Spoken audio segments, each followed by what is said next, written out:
Today are Dr. Janina Fariñas and Johanna Ulloa Girón, MSW. Johanna Ulloa Girón is a vocal community and library advocate whose work as Outreach Services Manager at Poudre River Public Library District here in Colorado significantly impacts underserved and marginalized populations throughout the region. Many of Johanna's projects highlight and work to resolve difficult discussions in the community while establishing the library as a collaborative hub for agencies, groups, and individuals working towards common goals of social and racial justice. Her knowledge of therapeutic services and her passion for furthering equity has translated into the creation of innovative library programs in the US, Mexico, and Nicaragua. Johanna is also an ALSC member and serves on the Advocacy and Legislation Committee. Dr. Janina Fariñas is Assistant Professor of Human Development and Family Studies at Colorado State University. Trained as a pediatric neuropsychologist and a couples and family therapist, Dr. Fariñas' areas of clinical and research expertise include very early and early childhood stress, toxic stress, adversity and trauma, infant mental health, Latinx psychology, Latinx family studies, and Latinx health equity and community mental health. In February 2017, Dr. Fariñas founded La Cocina, a cross-sectional, multidisciplinary community mental health program that addresses how added systemic upstream stressors facing the U.S. Latinx community affect us all on various levels. She holds a PhD in clinical psychology with a pediatric specialization and a master's in psychology. Please join me in welcoming Johanna and Janina.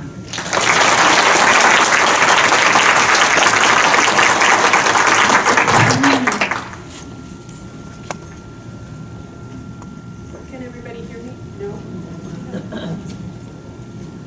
It was her green. Now it's working.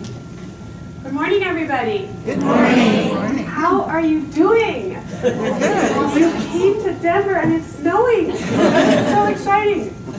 Good to be here with you. I don't usually get to talk to folks who work in libraries, so I'm actually really excited to be here. Thank you, Nina, for the invitation.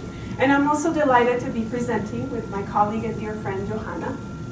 We want to talk to you about actually a topic that is becoming more and more salient in communities across the world, and that is trauma and toxic stress, and how trauma and toxic stress actually pervades all of our experiences and is included in places like the library.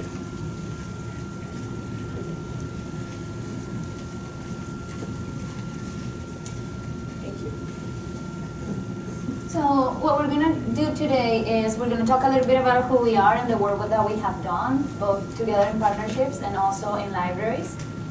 We're going to propose a reflective questions just to kind of get it through the presentation with that question in the back of your mind. And we're going to really talk about what does it mean when we talk about toxic stress.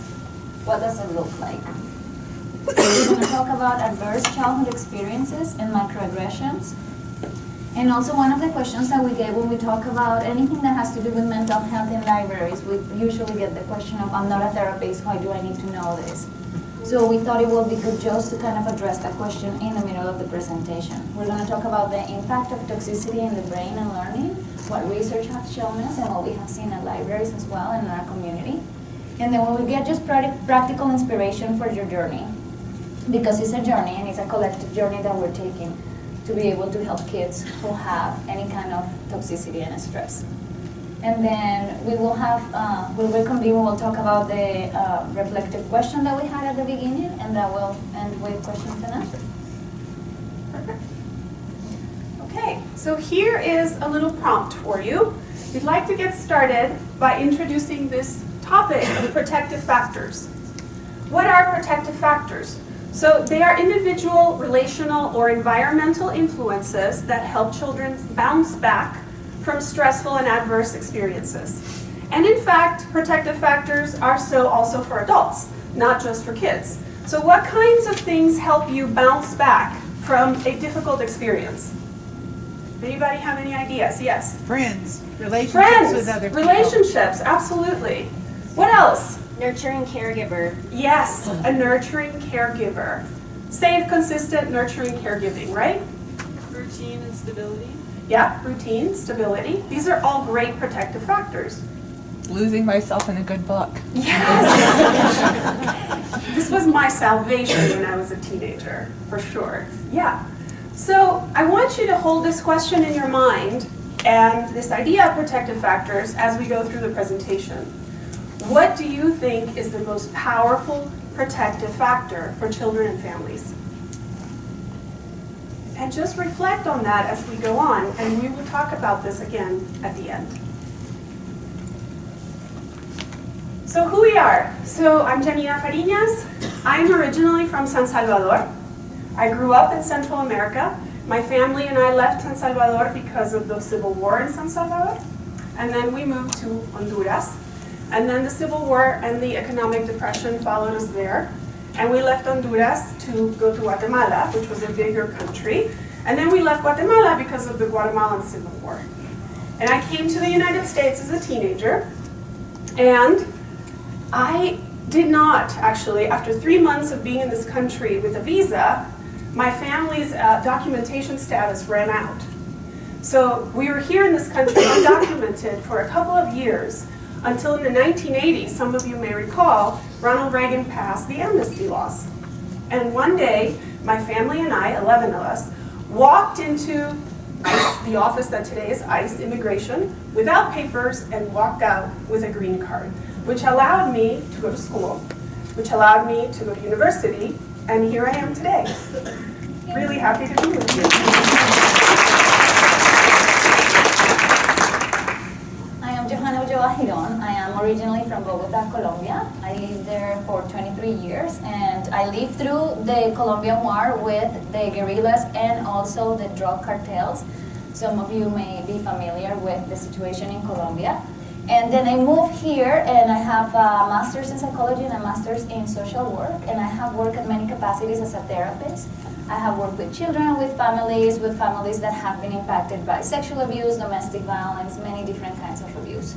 I have also worked as a caseworker for the Child Protection Service here in the United States. And then I want to say 5 years ago, I started thinking really, how can we make systemic change? Instead of working just with individuals and with families, how can we go to the next level? And I really looked into public libraries, and I discovered that it was a fertile ground to be able to do that. And I did a career change, which I thought it was a career change, and it's not. And I became the outreach manager, and it has afforded me the opportunity to continue with my career as a therapist. I still practice being a therapist. But also, it gave me that platform to be able to access the community from a different perspective and engage with them differently that I have done as a therapist. And so that's why I'm here. I am proud Latinx, and my preferred pronouns are she, her, and hers.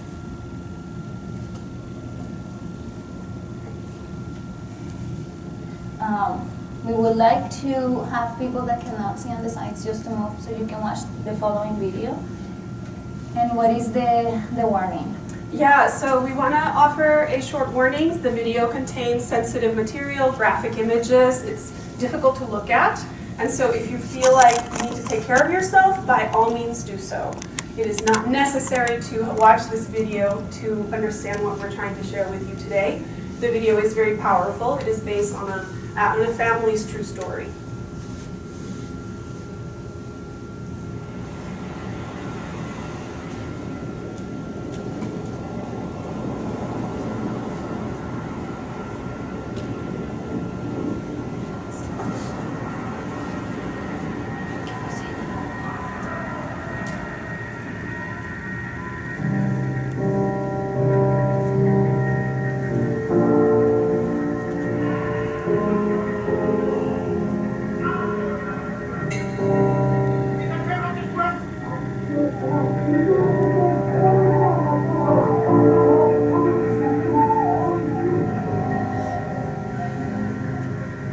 Sometimes someone hurts you so bad.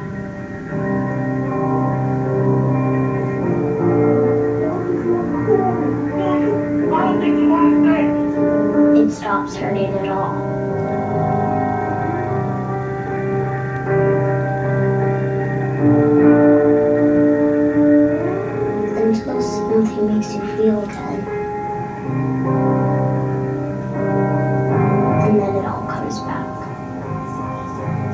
thoughts, every word,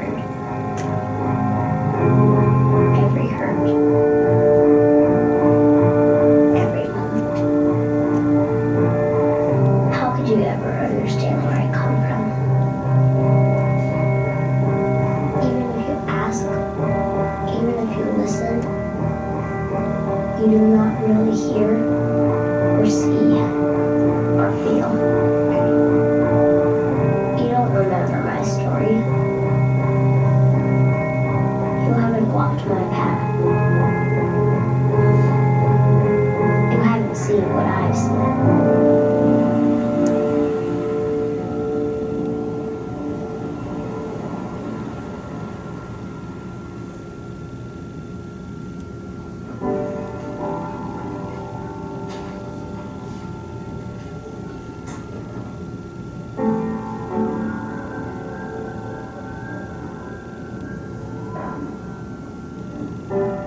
My past defines me. This is who I am.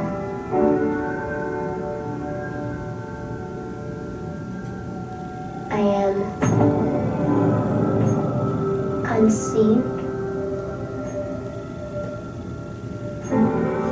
unheard, unwanted.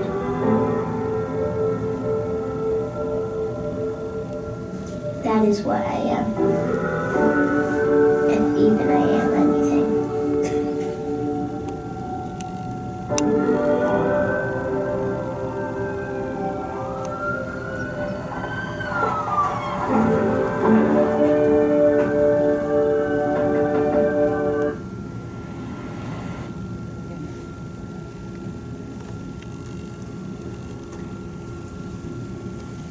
So we're just gonna let you like 5 seconds to just Take a breathe, breath.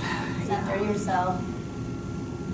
So really what we're gonna talk about here, unfortunately by the media and by different narratives that we have been given, these stories seem to be presented to us as if they are unique, as if they are very rare, as if you don't see them that much.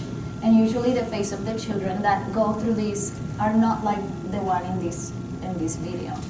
And what we really want to let you know today is these kind of stories and these kind of experiences are more common than what you think. And the signs are not as easily seen as perhaps in the video. So you will have a lot of children that come to the library having experienced things like this that you won't be able to say just by looking at them, this child is running from home right now because it's running at home. You might see behaviors that are perhaps symptoms of that. So there was an epidemiological study done by the American Health Maintenance Organization and Kaiser Permanente. And really what they were looking at is what kind of experiences children have that really affect people throughout their lives. And they became with ACEs. This is something that we talked about a lot in the psychological and social work world. We also love acronyms. That is something that we love them. So ACEs stands for Adverse Childhood Experiences.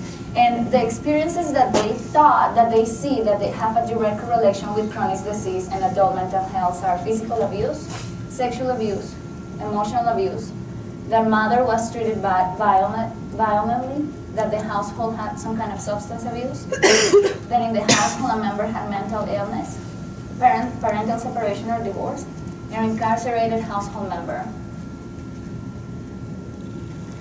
So these are kind of the 3 types of ACEs: abuse, neglect, and household dysfunction. Within abuse, we have physical abuse, emotional abuse, and sexual abuse. With neglect, we have physical abuse and emotional abuse. In household dysfunction, we have mental health, incarcerated relative, substance abuse, mother treated violently, and divorce. A caveat that we believe is very important with this model is that this is a very ethnocentric model, saying that it came from a train of thought that was looking into children and to people in a very ethnocentric way. So we're going to talk today as well about other type of ACEs. And I want to jump in and just say that you should know that the ACEs study is one of the largest epidemiological studies ever done. So it went, I think that right now the count is at about 17,500 people that were actually studied over a course of several years. So what this study really shows us is the direct correlation that adverse childhood experiences have on things like social, emotional, and cognitive impairment. In fact, what this pyramid shows is essentially what happens across the lifespan when you have adverse childhood experiences. Usually the count is somewhere between 4 and 6. So adverse childhood experiences lead to social, emotional, and cognitive impairment. And those, you usually see those in early childhood. Those move up into the adoption of health risk behaviors, usually in adolescence. And those move up into disease, disability, and social problems in adulthood and later in life. And then the ultimate outcome of adverse experiences is actually early death. So what the study really has shown is the impact that trauma and adversity has on all of us, actually, from a very young age. And as Johanna said, the sample that was used was largely Caucasian and was largely ignoring of some of the additional stressors that people of color have to contend with. So what if there's more? What if there's more than just the 6 or 7 or 8 adverse childhood experiences that we mentioned to you? Or what if the adversity is different than what you just heard about? So we'd like to introduce today the possibility, and actually this is a lot of my work at the university, is the stress of immigration, acculturation, and deportation. And at what point do those different stressors become intolerable? So there are 3, these are the IADs, 3 stresses, which really equal toxicity. Immigration stress is essentially the type of stress that any person who is an immigrant is going to experience moving from one country to another, migrating from one location in the world to another location in the world. There are changes associated to that. It's a transition. It's a very large transition in life. And so we can begin to gauge what stress level that has on different people. Different people experience it differently, of course. The next level up is acculturative stress. So acculturative stress really comes from the experience of having to adopt a new culture. Now, for example, I will tell you, I did not actually visit a library until I was in my 20s, okay? So when I visited a library in my 20s, I was shocked at the culture of the library because I didn't know what it was. No one had explained it to me. I did not know how it worked. I didn't know how to go check out a book. I didn't know who I should ask for different things. And it was actually very stressful to go to the library because I had no orientation to what to expect and how to make it work for myself. So I felt highly ineffective in a library at the beginning. Over time, I became acculturated to the library culture because I learned how to use it. So in the beginning, that stress is quite high. And if we learn how to acculturate it to the established culture, usually unspoken, we become more successful at it, and that stress goes down. And then the last one that we add to that is, of course, the stress of deportation and detention. So this is the type of stress that we experience when we literally feel that somebody's going to come to our house and take us away. We fear separation from our family, and we have excessive amount of stress that stays prolonged over time. And this kind of stayed prolonged over time piece, I want you to remember because I'm going to talk about that and the impact of that on learning for children that go into the library every single day.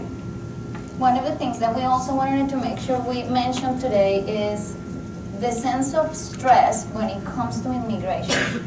And regardless of where you are in the spectrum of what you think immigration should look in this country, something that we're very cognizant of and we have been seeing as therapists, is that as a nation right now we're very stressed out when it comes to immigration. So again, regardless of where you are, where you stand politically with that, there is a lot of fear momentum that is causing a lot of stress just for us. And children watch and hear and they talk about this in school and they look at the news. So this is something that right now is affecting all of us in current America. Thank you. And so part of what we look at here is that there is a correlation between what we call positive, tolerable, and toxic stress. Positive stress is the stress we all need to get something done. Did the library cause me so much stress that I was ineffective?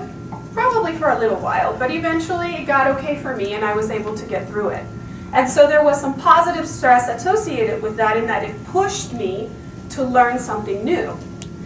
That can move into a tolerable level of stress. In the beginning, I would say that's how I experienced the library. It was just tolerable for me. I had to do it. So that level of stress can be somewhat serious, but it's usually temporary. Toxic stress, when it moves into a space where, let's say I experienced the library at some point, which I never did, but if I had, I would experience it as completely overwhelming, not able to learn in the space, and flooded by emotion while I was there. My level of stress would be toxic, and my experience of being in the library would be negative. And we can have some examples of that. So for example, where we are in Fort Collins is mainly Caucasian. I will talk about that in a little bit. But we have families who have never visited the library. The public libraries where they are from are very different from American libraries. So we have to translate just the concept of library and how library works to families. And we organized this tour to these families, to the library. And we thought we organized this tour to the T. Like for weeks we got together and we were like, who's gonna welcome them, how the tour is gonna look like, what materials do we have, are they accessible, what kind of materials we have, how can we divide the family, keep them together, have food. I mean, we looked through this with what I thought it was a magnifying glass. So the day comes, the families come, and one of the fears that some families have about the library is that somehow we are connected to immigration, to ICE. They think that when you're asking for that identification, it's very fearful to ask for identification for an immigrant. It causes a lot of stress for us, even if you're an American citizen already. And they came and they're getting their library card, and we created these two different lines so it will be fast and it wouldn't have a problem for the rest of the library. And as the library as the family who was the most fearful is getting closer to the desk, the librarians, and I didn't know and I didn't think about this, have this little machine that if it gets really busy, they just beep. They just press this button and starts beeping so more help comes. I failed to think about this completely. So when the family comes in and the librarian said, can I see your ID? She grabbed that and just started beeping. And I can see the face of this family just looking at me like, you betrayed me. I don't know if they thought they would have like hidden agents somewhere that they were gonna come. Thankfully, we were being able to repair that relationship because I knew exactly what was happening there, and that we could make that stress instead of tolerable, toxic, and that we would lose that family. And something that you will have to know, especially with immigrant families, is that we rely in oral information more than anything else. So that family will go back to their community and will say, the library has this beeping thing, we don't know what it is, but when you show your ID, it's gonna beep like crazy and who knows where that's going. So we were able to navigate that level of stress because we were attuned to what was happening. So that's why it's important to know these kind of stressors. And just a caveat. Yeah. When I say immigrants or Latinx, please remember that I don't represent all Latinos and all Latinas and all immigrants. So I'm talking from my experience. Yes. We're talking from our experience both as human beings, but also as people who work in the community. And that experience is limited to our communities. So it is very important to mention that. I think one important piece about Johanna's example is the repair part. And we're going to talk about that quite a bit today. We're going to talk a lot about the trauma and the adversity and what happens when that walks through the door of the library. But we're also going to talk about how to repair it. So there is a body of research that talks about microaggression, and this was coined in 2010 by Sue, and I can remember his first name, and I apologize for that. Dongwing Sue. And microaggressions really talk about behaviors or words or symbols that are really aggravating towards people of color or LGBTQ plus communities, and can be things that as a collective we had at some point decided that were okay, but are really aggressive towards an oppressed community. So it can be jokes, it can be, I teach at CSU, at Colorado State University, and when you're walking through the university you will hear kids saying, that's so gay, or oh, that's so retarded. Those are microaggressions. And microaggressions, when you hear them every day, constantly, it creates a stress. And there is not a lot of research on this. I wouldn't be surprised in the next 10, 15, 20 years we start seeing a lot of research around microaggression stress. But this is something for you to keep in the back of your mind, just to do a scan on your own library to start thinking, what kind of microaggressions are we engaging in when we're saying we're welcoming to all? What kind of microaggressions collectively we have decided that are acceptable at the library? Remember, microaggressions happen very much at the unconscious and subconscious levels of experience. And so what happens with them is that they go on even on posters, on flyers, on communication that we have with our families, and we are so completely unaware of it that we are unaware of our own impact on the families that already have some of the additional stresses that we're talking about. So this is really important to keep in mind because, as Johanna said, we don't have a lot of research on it yet, but the body of evidence is growing that we can add this to the little trickle of stress that over time makes it toxic. So this is the stress spectrum that we were talking about. Manageable stress is really what we consider pretty good stress. It kind of gets us going, we do something, it gets it done. Acute stress starts to move into the area of chronicity, and so that's where we begin to see it increase. Chronic stress is when it doesn't go away. So remember the young girl that we looked at in the video. She has with her, I don't know if you noticed, this look of complete hypervigilance about everything that goes on around her. She's looking at what's happening with her baby brother. She's looking at what's happening with her dad, with her mom, with herself. She tries to get away from it, and she can't.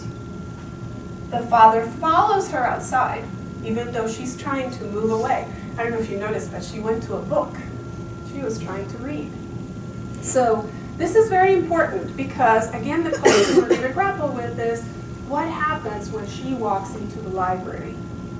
And that is actually her natural, normal state of mind.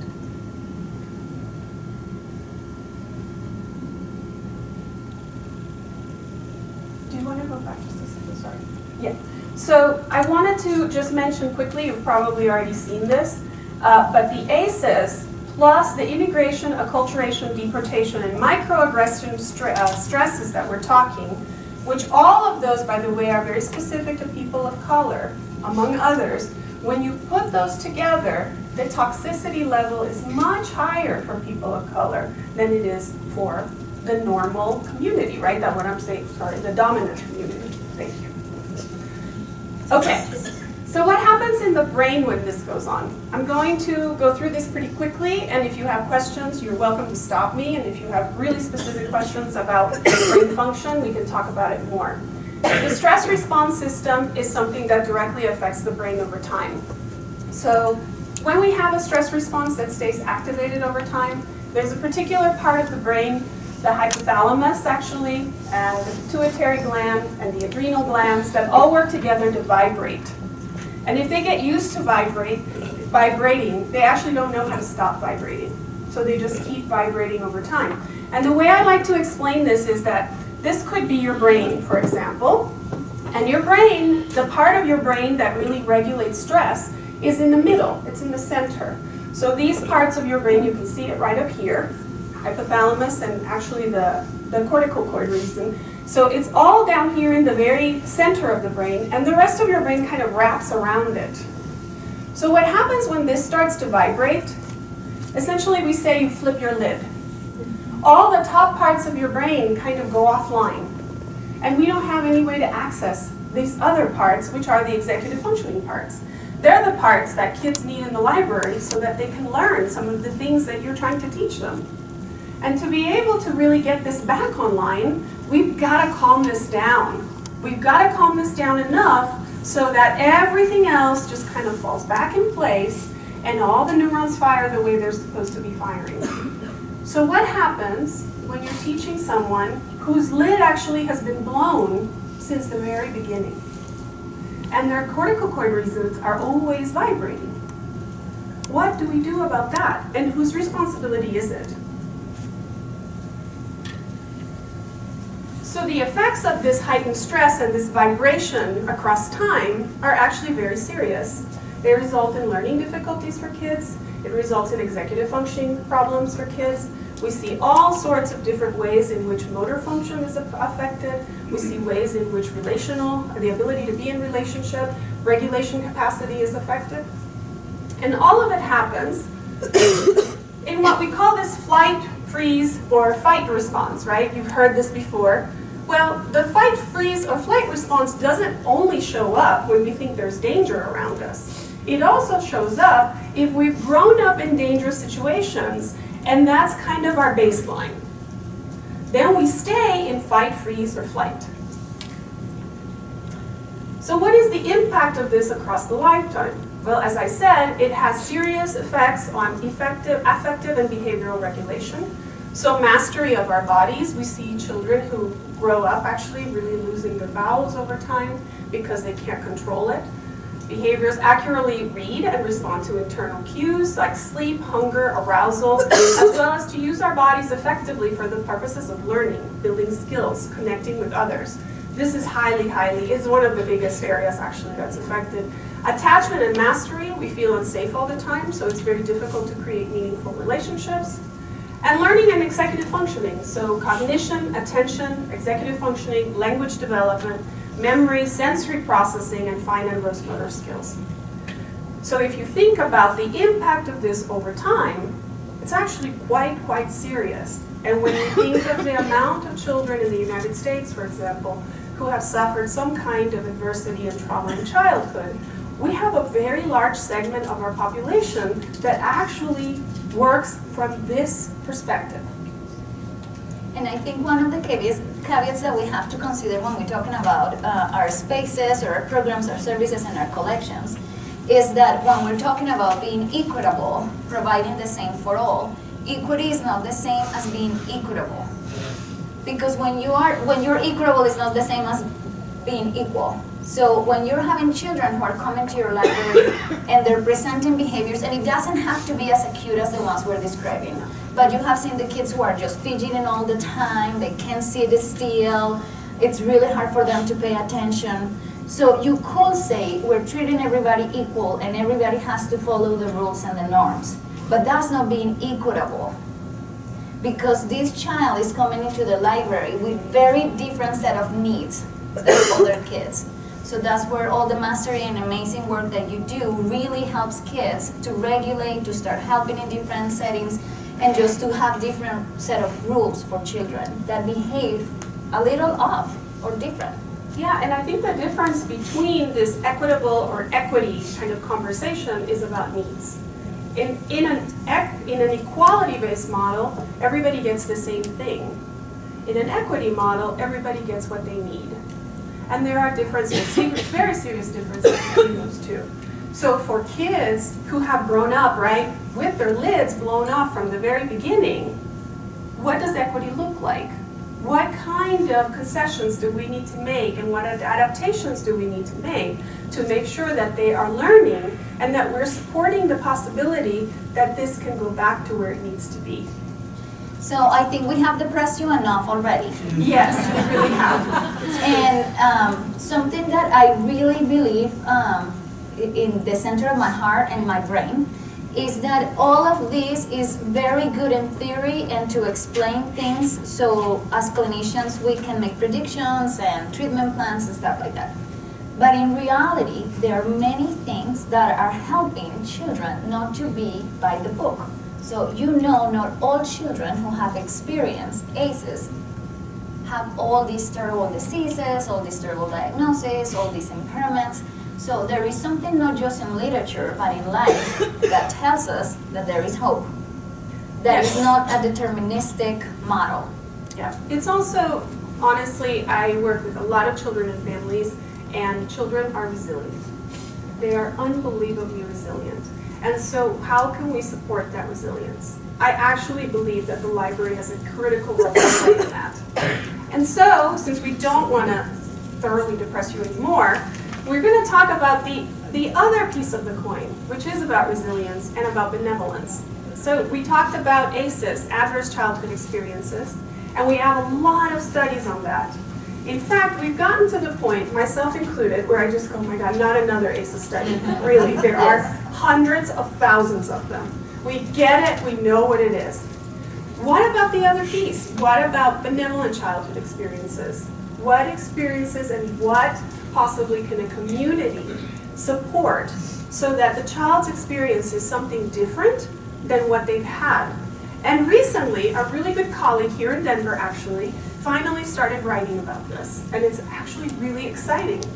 So positive childhood experiences, it turns out, predict less psychopathology and stress in pregnant women with childhood adversity. So this was a study about women who themselves tested high on ACEs. So they themselves had very high levels of ACEs. And we know now, for example, we call it PTSD in the womb, that adversity and trauma gets passed down from one generation to the next. So this piece about the brain that I was explaining, it actually, you can be born with your lid essentially blown. So knowing that, we go, well, what happens if instead of asking these women to ponder and reflect on their negative childhood experiences, we ask them to come up with benevolent childhood experiences? What made a difference? Because here they are, able to function, able to be in this world, meaningful members of our society. And it turned out that those were the protective factors. It turned out that they were able to identify something that they had never thought about. They had never thought about not just the key relationships in their lives, but things like books. They were able to talk about things like that, where they went, I had a different experience of myself when that happened. And I think, and for those of you who have seen me talk previously about libraries, I am an example of that, and I am happy to talk about my own experience. I grew up in a time in Colombia that there were bombs blowing up because Pablo Escobar got really upset at everybody, so he started killing everybody. And as a child, that was really, really scary. And then at the same time, we had, we needed to save electricity so we will have the lights turned off at night. So on top of being in the dark, and my parents were working with my little sisters, we were also afraid they were never gonna come home. So it was really scary. And books turned out to be what really, I really say this, literally saved my life. And so how do we develop bases for all?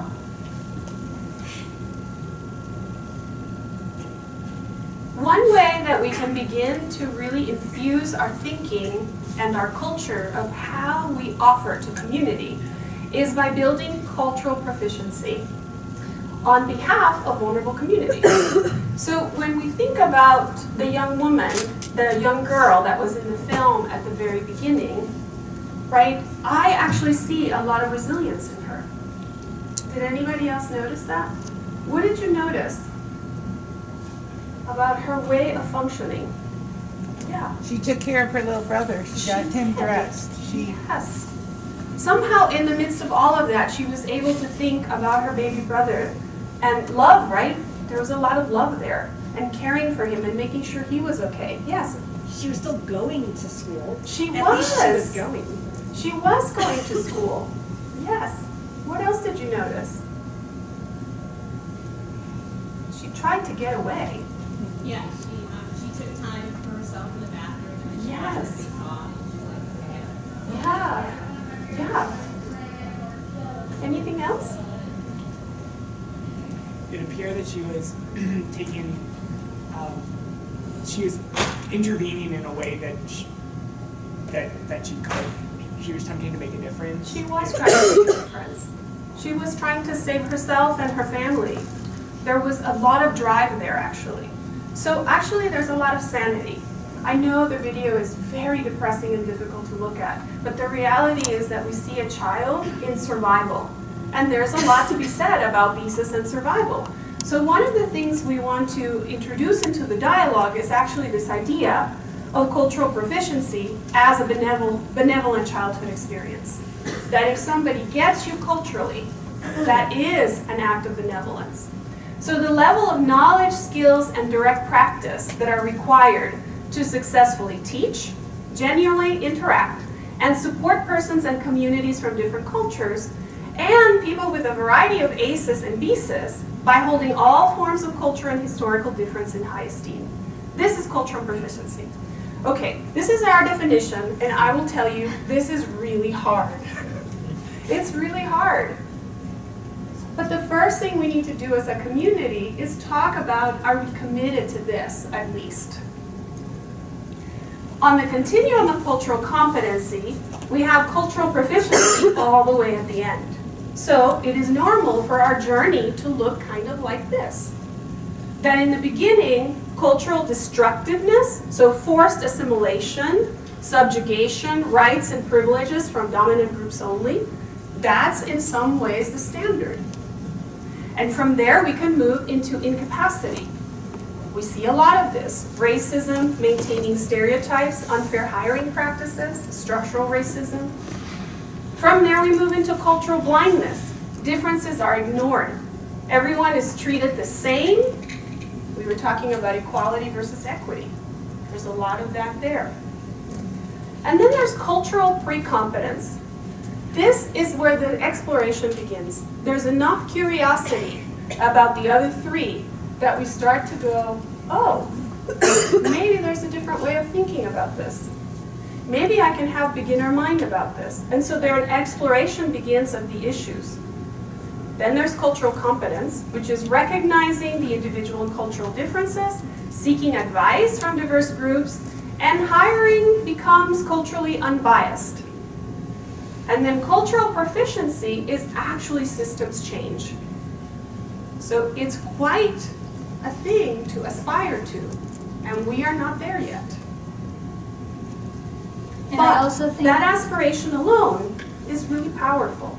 And I also think that something important for us to remember when we're talking about cultural competency is that unfortunately the narrative that we continue to have around cultural competency talks only about race and ethnicity, when we know that identities are way more complex than that. So don't let cultural competency get your brain to, oh, they're talking about ethnicity and race, because it's way more than that. Yes, in fact, you notice that in our definition of cultural competency, we included ACEs and BCEs. The child that you saw at the beginning of the video, or the child that you saw in the video, she has her own family culture that she has grown up with.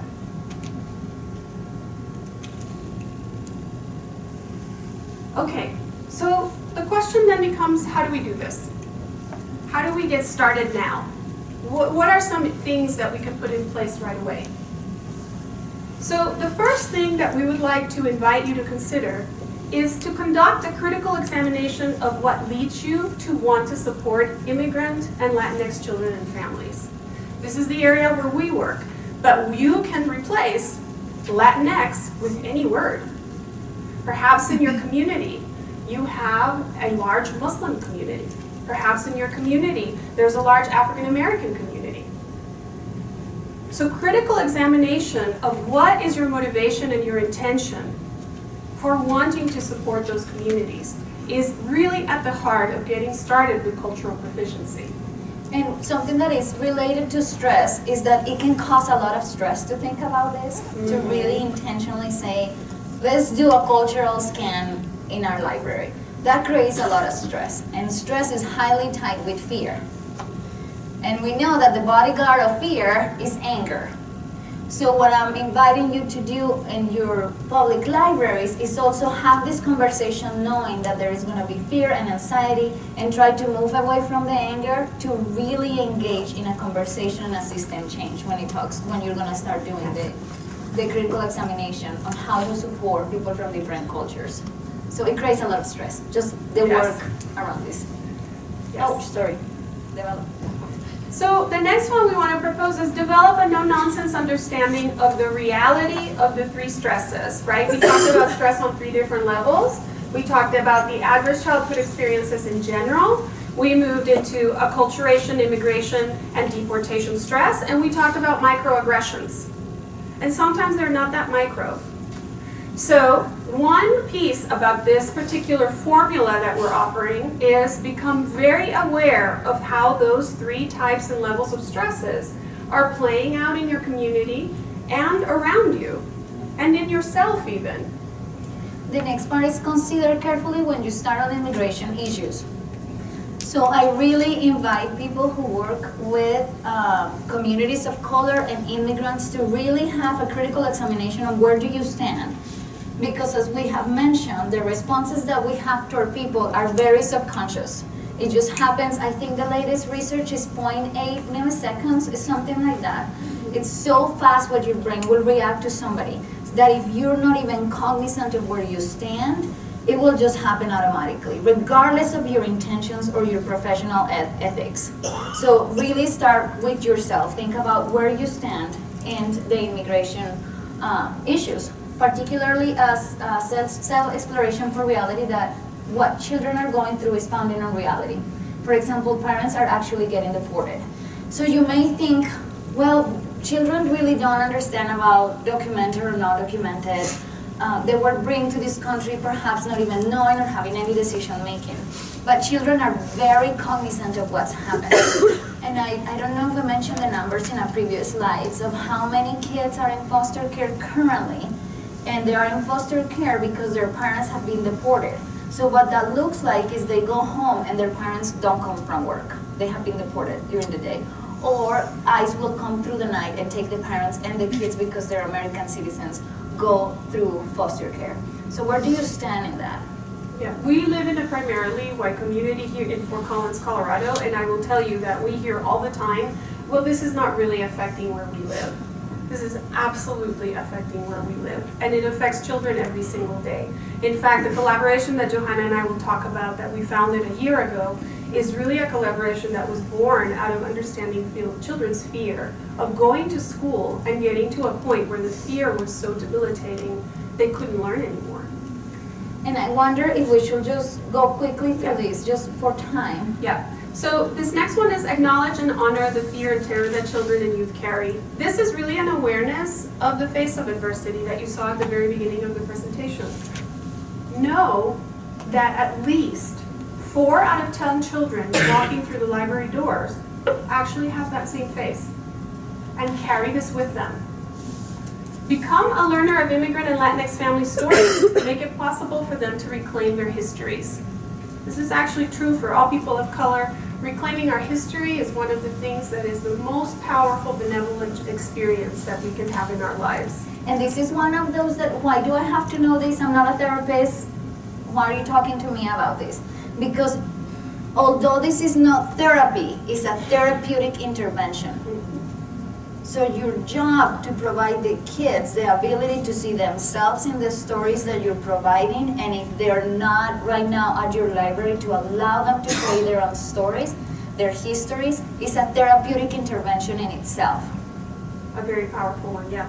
Work with support providers who are culturally proficient. Partner with folks who are doing this work in your town. Choose to share power. This is really a big one. Choose to share power. What does that mean? What do you guys, when I say that, what comes up?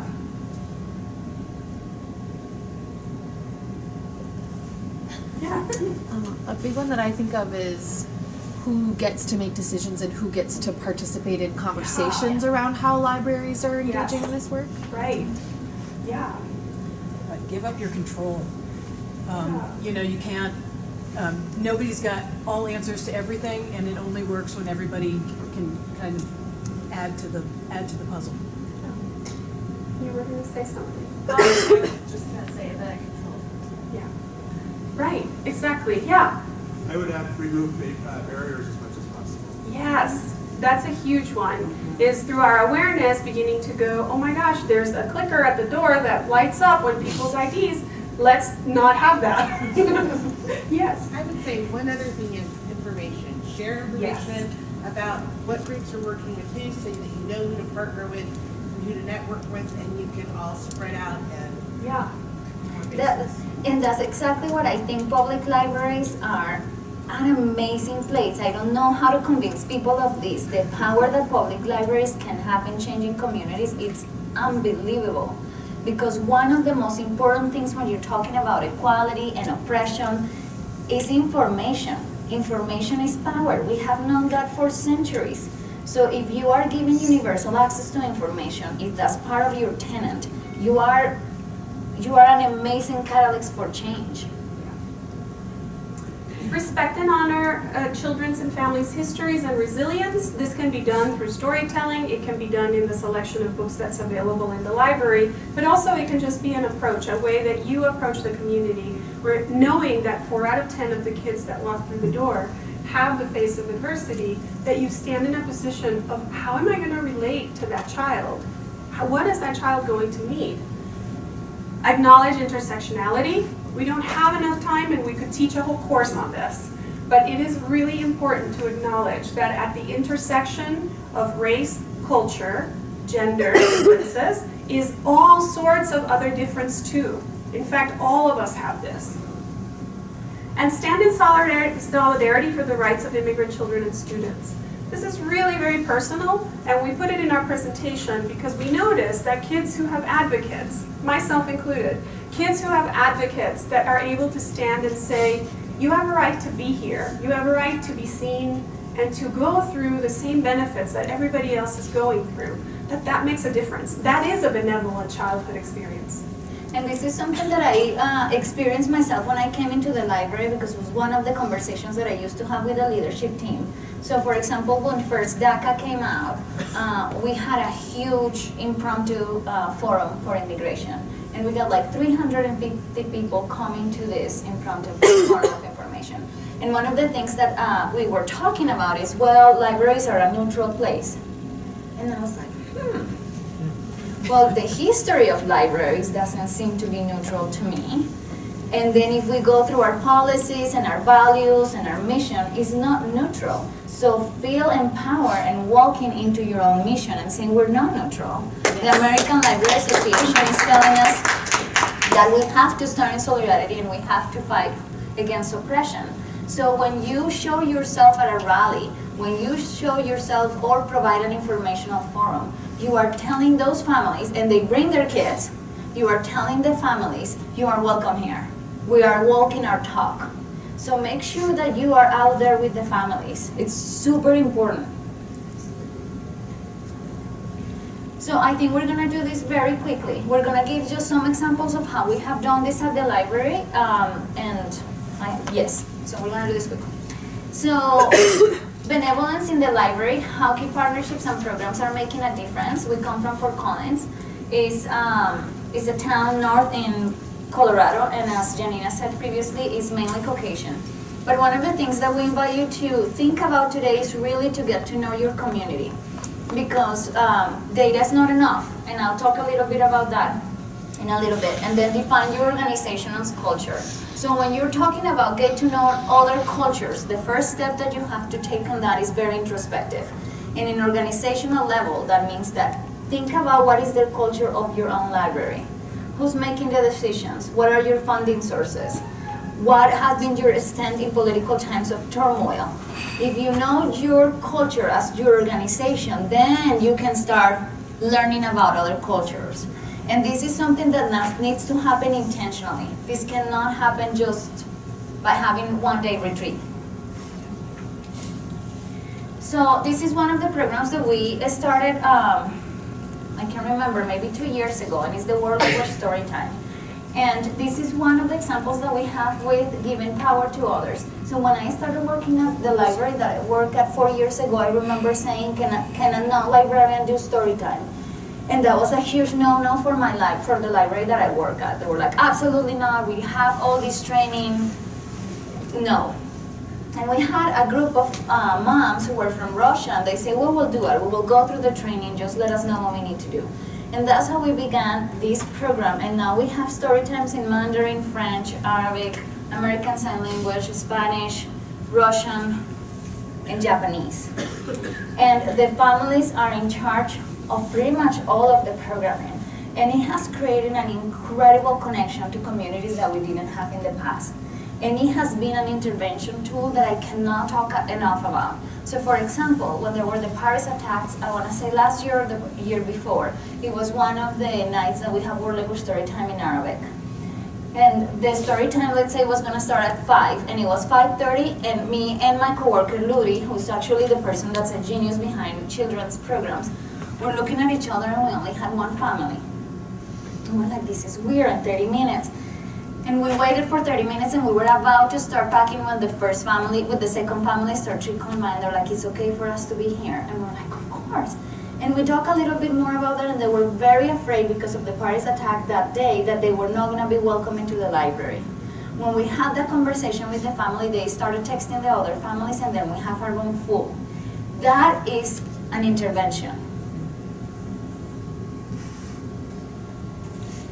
These are some of the pictures. We really try to work with and partner with a lot of different communities in Fort Collins. So we intentionally reach out, we make a lot of programming with them, we ask a lot of questions, we come in with cultural humility.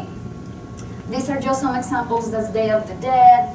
We bring, our goal 4 years ago, we created a logic model to evaluate story times. And one of the outcomes that we had for story times was 80% of all our materials for story times had to increase cultural awareness.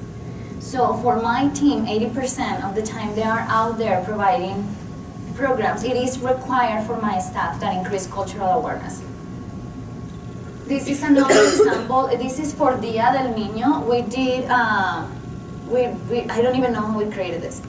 But we wanted to celebrate Frida Kahlo, and the way we did it is we had a fashion show, because who's not going to do a fashion show with Frida Kahlo? And so we invited the community members to come dressed up as Frida Kahlo or Diego Rivera, and you can see over here a lot of the pictures of the family members. We have so many moms and little girls. We also had professional models, and we asked of the models that somebody had to go to the catwalk in a wheelchair, because we knew that was one of the things that Frida had to use most of her life to be able to move around. And it was incredible. We have approximately 350 people through 380. We had Univision covering this program, but we're really, I love the entire program, but something that caught my attention is we made a point to invite a lot of the leadership in the city. So we had the director of United Way, we had the director of the Department of Human Services and Child Protection. We had people who usually don't tend to come to these kind of celebrations, and it was amazing. It just really created a bridge between families and children. It was just really fun. This is another program that we created, and it's called El Pelicano program. And this is a program, it's a pen pal, key pal program between, it started with our sister library in Nicaragua. So we have some kids here in elementary school and some kids in Nicaragua, and they become friends, and through this academic year they exchange letters, they talk to each other, they Skype. It's really amazing. But one of the most important pieces of business for kids is for them to be able to help others. That has a profound impact in the psyche of a child. So through this program, for example, last year we started with a school in Mexico, and through the earthquake, this school was heavily affected. And it was amazing for us to see how the children rallied to be able to send help and funds and notebooks to the school in Mexico. We were so moved by that. So we're thinking about how these programs are an intervention in themselves when we're having children's programs.